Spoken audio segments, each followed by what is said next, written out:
Argentina. Satu G PGSD. Bisa, bisa, bisa, Kling mencintai, mudah beli mengingkari, ada sakit hati ini. Setiap hari mudah beli liu munyi, liu munyi ngobrol janji. Jengkling mencintai. Assalamualaikum warahmatullahi wabarakatuh.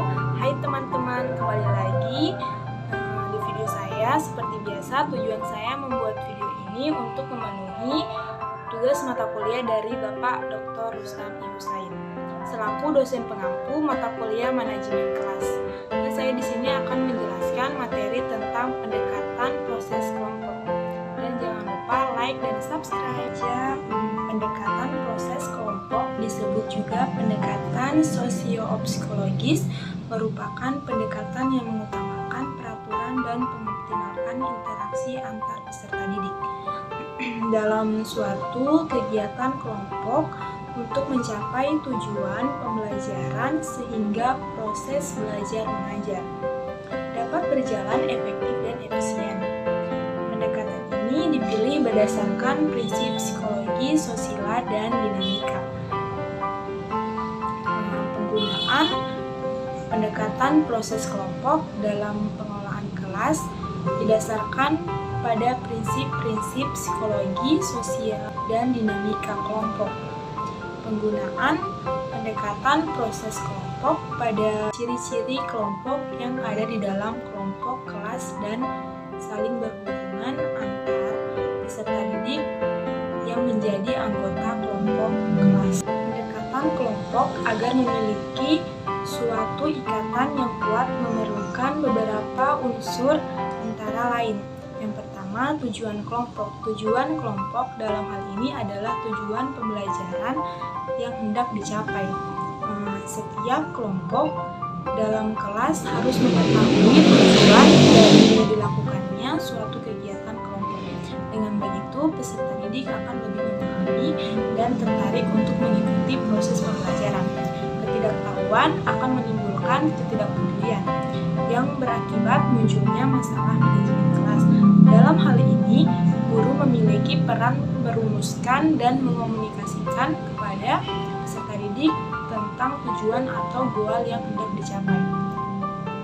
Kemudian aturan. Aturan dapat berarti batasan perilaku yang diperolehkan untuk dilakukan oleh anggota kelas, baik guru maupun peserta didik. Dalam membuat peraturan, guru hendaknya bersikap demokratis. Aturan adalah merupakan suatu kesepakatan antara guru peserta didik. Aturan yang dibuat secara bersama-sama biasanya akan lebih dipatuhi dibandingkan membuat kebijaksanaan otoriter. Pemimpin guru merupakan pemimpin utama dalam kelas. Sebagai pemimpin, hal utama yang dilakukan dalam menjelaskan tentang kelompok. Selain itu, dalam rangka menciptakan dan memelihara suatu usulan kerja kelompok. Selanjutnya, pemudahan fasilitasi. Terdapat 4 kegiatan pemudahan yang dikaitkan dengan pelaksanaan pendekatan proses kelompok di kelas, yaitu 1. Mengusahakan terbinanya kesatuan dan kerjasama dalam suatu kegiatan kelompok. Adanya kesatuan dan kerjasama merupakan hal pokok yang harus ditanamkan dan dikembangkan. Yang kedua, mengembangkan aturan dan prosedur kerja dalam pendekatan proses kelompok. Aturan dibuat melalui persetujuan bersama seluruh anggota kelompok kelas, sedangkan dalam menetapkan prosedur kerja, guru hendaknya memberikan pengertian yang mudah dipahami peserta didik. Hal ini sebagai langkah agar aturan dan prosedur yang telah ditetapkan dapat terus ditaati dan dilaksanakan oleh peserta didik. Yang ketiga, penerapan cara-cara pemecahan masalah dilakukan dengan cara yang hampir sama dengan pemecahan masalah pada umumnya. Yang keempat, menyesuaikan pola tingkah laku kelompok yang kurang diinginkan. yang selama ini ada di dalam kelompok kelas. Kemudian kelebihan dari pendekatan proses kelompok. Dengan berhasilnya penciptaan kelompok ini, maka akan membentuk dinamika kelompok dalam kelas sehingga akan menjadi kelompok yang produktif. Kemudian kekurangan dari pendekatan proses kelompok. Apabila dalam suatu kelas